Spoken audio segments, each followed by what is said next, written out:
In 1942 in Louisville, Kentucky, Mr. and Mrs. Cassius Marcellus Clay christened their newborn son Cassius Clay, Jr.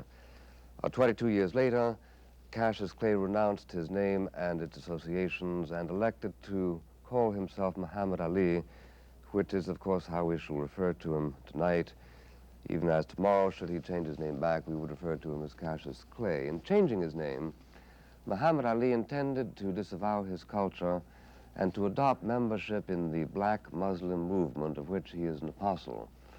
When, a little bit later, he was called by the Selective Service Board to serve in the armed forces, Muhammad Ali explained that he was proof against such laws as a minister of the Islamic faith, as taught by Elijah Muhammad. The courts were not impressed. The boxing commissioners stripped him of his boxing crown, and very soon, assuming the Supreme Court of the United States goes along, Muhammad Ali will go to jail or renounce his citizenship and forfeit his bail. Muhammad Ali defended his world heavyweight crown 6 times in 11 months and won them all. His career as a boxer, until he dropped Sonny Liston dead in his tracks, was ridiculed as primarily an act of self-promotion, an art at which young Cassius Clay was greatly proficient. "I'm the greatest," he told everyone. "They all must fall in the round I call," he versified.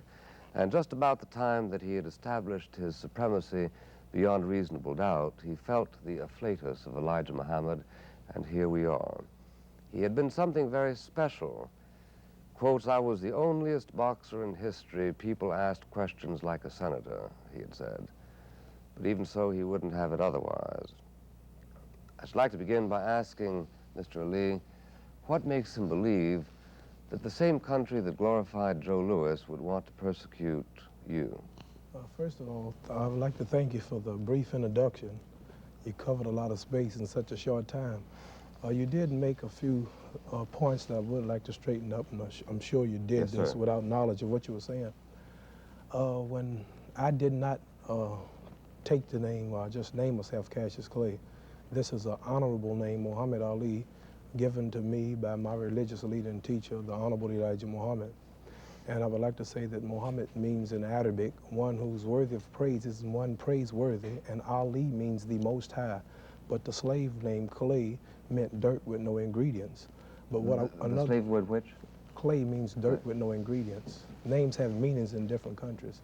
And I also would like to say that I'm not an apostle of the Muslim religion. We believe that the Honorable Elijah Muhammad is the apostle of Allah, God, but I'm only a helper and a minister of his. And I also like to say that you mentioned that when I accepted Cassius Clay, I disowned or disannounced my culture.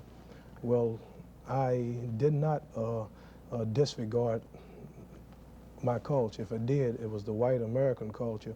And I've accepted my true culture when I accepted Muhammad Ali, because this is a black name. Islam is the black man's religion. And so I would like to say that I would like to clarify that point, that I reclaimed my real culture, and that's being a black man and wearing a black name with a black body and not a white name. So I want to say that I didn't disown my culture. But I would say I've put down a lot of the white American culture and ways and beliefs. And answering your last question about Joe Louis and me, why was he so praised and me not? Well, I would like to speak from my knowledge. The reason I can see is Joe Louis was what you would call, or what a white would call, a good red-blooded American boy who went to the army and told the world we must fight for our country. And he, in his times, we didn't have the protesting and the things that we're having today. But I would say that I receive respect by not only blacks around the world, and I'm a Muslim, but all throughout white America, more so than any boxer, including Joe Louis, and mainly by the college youth of today. So I'm just a lot different from, I would say, Joe Louis. So I guess that's why I'm looked at different. Well, I understand the point that you make, and I think you make it very well. But you have, in fact, said publicly on a number of occasions that America was looking for a way to get back at you because we are a white culture. And I'm asking you, if we were looking for a way to get at you, why was it that Joe Louis was so popular with the same white America. Well, I can't Why did we have it in for you? I can't recall saying whites as a whole was out to get me, because many know nothing about me or care nothing about me or what I believe. And what I believe or what I do will never harm them, nor will they have to come in my path. But I did make a statement that many of the boxing authorities and the people who wanted to get me out of the way couldn't do it physically. And many people, I'm sure, in government. So the legal way they could say take the title and then make it look justifiable to the public was to say that he wouldn't serve his country. Twice, if you recall, I was denounced by the draft. In Florida, I was illiterate, they didn't want me. Then they had a special psychiatrist to come to Kentucky, they checked me and they didn't want me.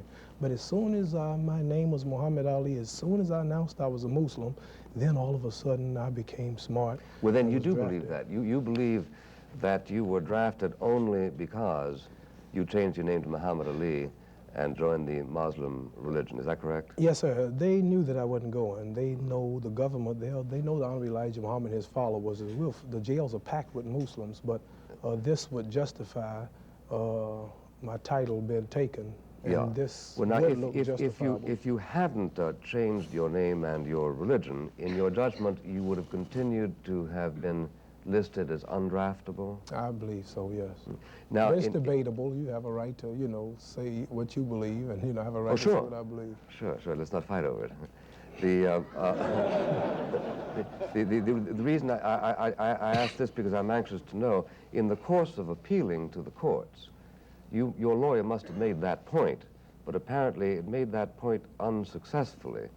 So did they, in fact, ask the draft board to explain how come all of a sudden they reclassified you? Did the draft board give a plausible reason for doing so? They asked the draft board to explain a lot. So as a matter of fact, I have about 675 documents I had of handwritten letters by Baptist preachers and some white and Muslim ministers and the Honorable Elijah Muhammad.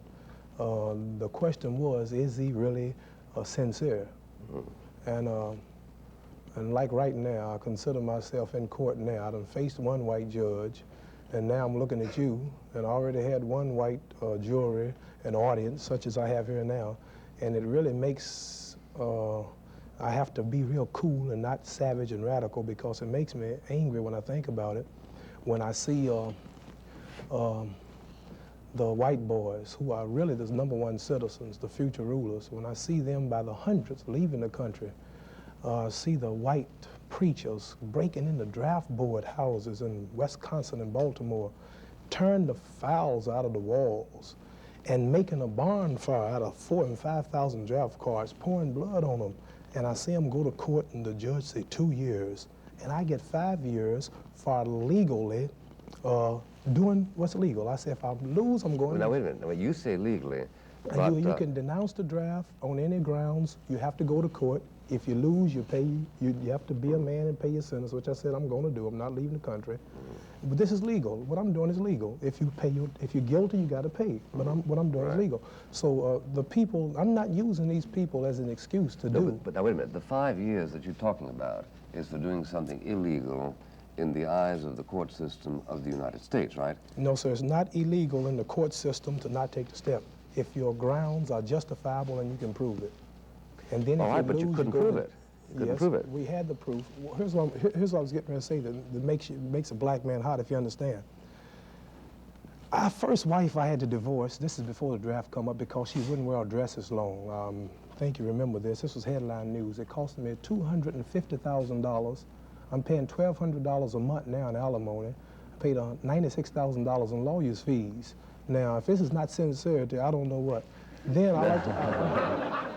No, I'm not trying to be funny. No, I don't doubt your sincerity. I'm talking about this is what legality and sincerity are two different things.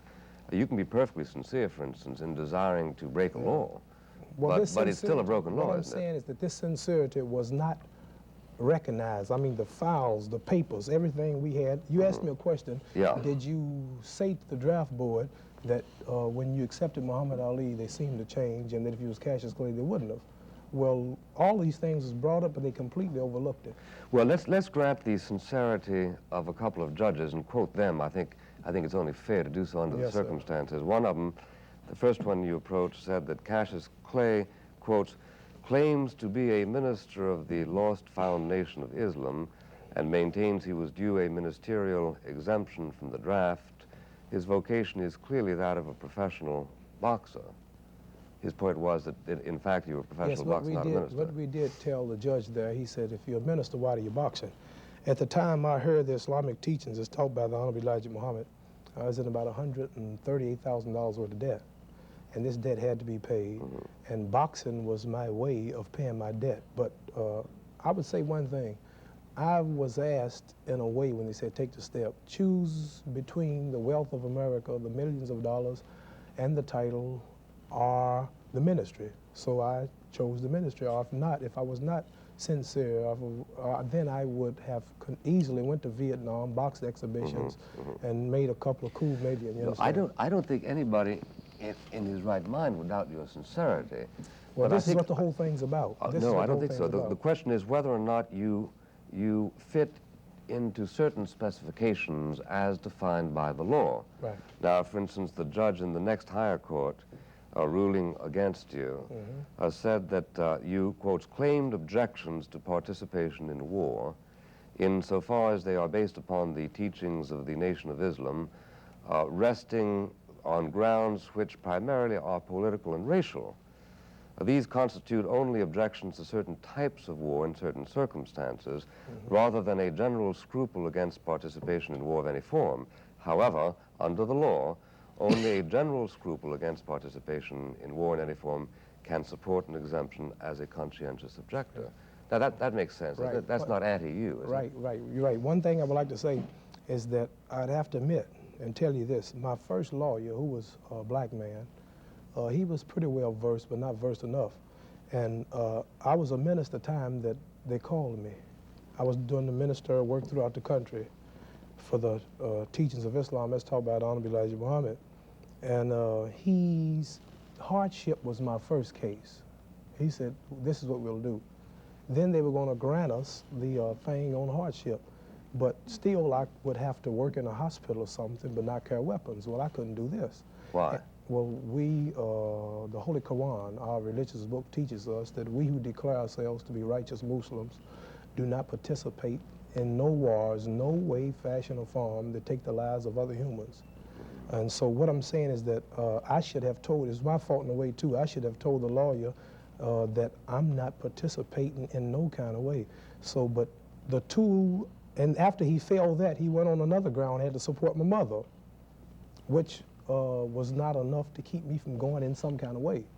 So then Hayden Covington, a wiser lawyer from Washington who we hired, he said, you're a minister. I said, that's right. He said, well, this is how you should have went it first. Because a minister don't have to take part in nothing, a hospital, nothing. He said, the only way you're going to get out is to go in as a minister. And I didn't know it. My first lawyer, he came up talking about this is not so. The other lawyer proved to me that it was so. Then when we filed at the ministry, I have to admit that it did look phony to the public. Well, at first he tried to get by because of his conscientious objectives. Yeah. Second, he had to support his mother. Now he's a minister. But if we had went in first with the ministry, I'm sure it'd been much easier. So this is why the judges say this and say that, because it did look funny because we made the wrong moves at first.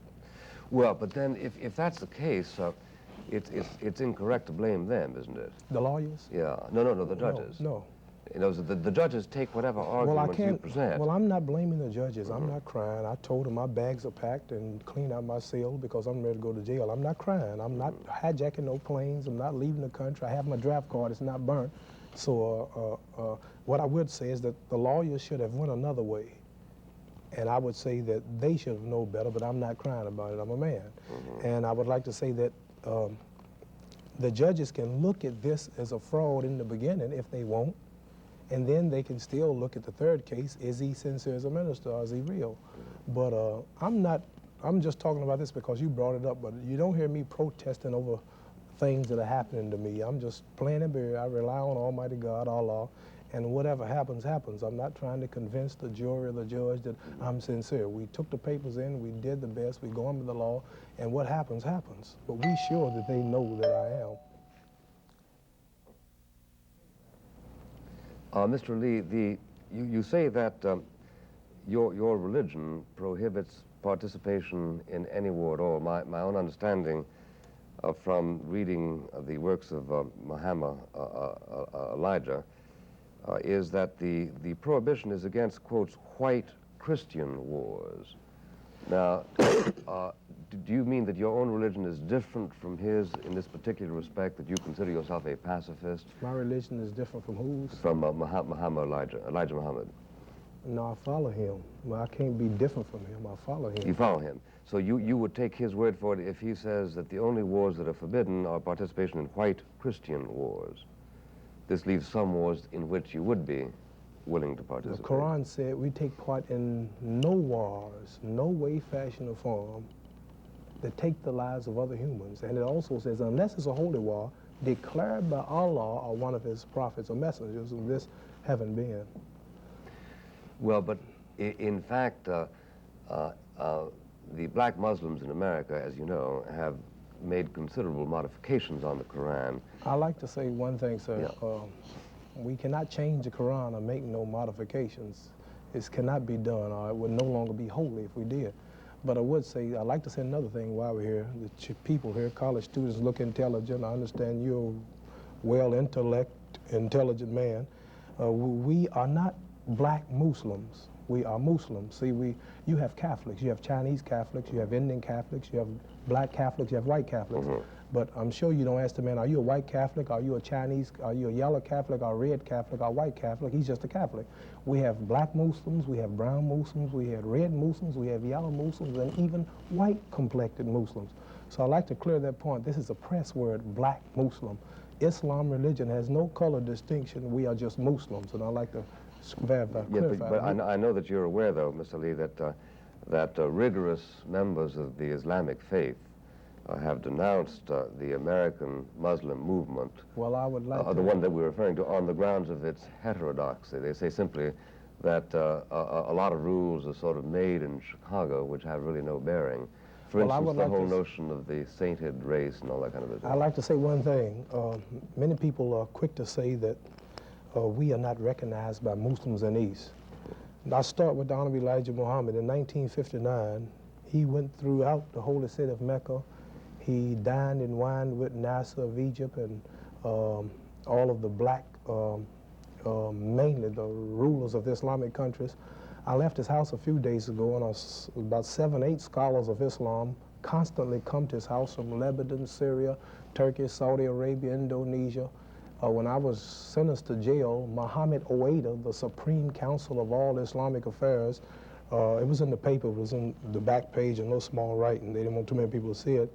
It said, in the name of 600 million Muslims, Muhammad Ali is a Muslim, he's recognized by us also, and do not jail him. The president of Turkey, it was in the papers here in America, wrote over, bearing witness that I was a Muslim and recognized. The president of Syria and Lebanon, I have ate dinner with Nasser 3 times in his palace. I was invited by King Faisal to open the pilgrimage to Mecca with him hand in hand, where 600 million Muslims from all over the world come. And Elijah Muhammad's son, Herbert Muhammad, has just left for Kuwait, invited by the government. So daily Muslims come to our mosques in Cleveland, Washington, wherever we have colleges, they all come to our centers. We all are recognized. Yeah, so, but this is false propaganda, I just want to say. Well, if it's false propaganda, why, for instance, should it have been propagated by Malcolm X? I like to say, I'm not trying to be funny, and I hope the people don't laugh. Sure. But I barely got out of high school, and the word propagated by Malcolm X. What do you mean when you say propagated? Well, I mean, Malcolm X came back, as you know, from the Mideast, and renounced the movement of Elijah Muhammad, precisely on the grounds that it was not the same kind of Islam faith which he found very attractive. Well, I would like to say one thing about. I don't know too much about what he saw, but he was there in 1959, I think, before, and he saw that there were white Muslims. But Malcolm X got famous mainly being hard on people like you, white people, white devils, you blue-eyed, blonde-headed dog. Oh, he got famous like this.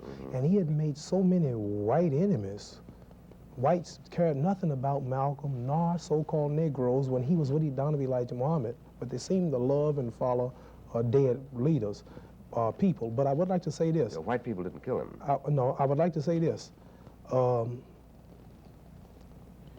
He was a man, everything he had came from Donovan Elijah Muhammad. And when he denounced or was put out for various reasons of the faith, then he had to, from what I understood, this is me talking, I'll be to blame if I say anything wrong, he had to get back with you all. And he, in other words, he seemed to be apologizing for things that he have said because the protection of Allah and the Muslims were not with him. But I would like to say that we are told... You think that he tried to make himself pleasing to the white community this because is he had saying antagonized this is Elijah me Muhammad? talking. This is not antagonize him, but antagonize you. No, but you say that... I would like to say that whites jumped right behind him. They're making a book about him. There's required reading in all colleges now.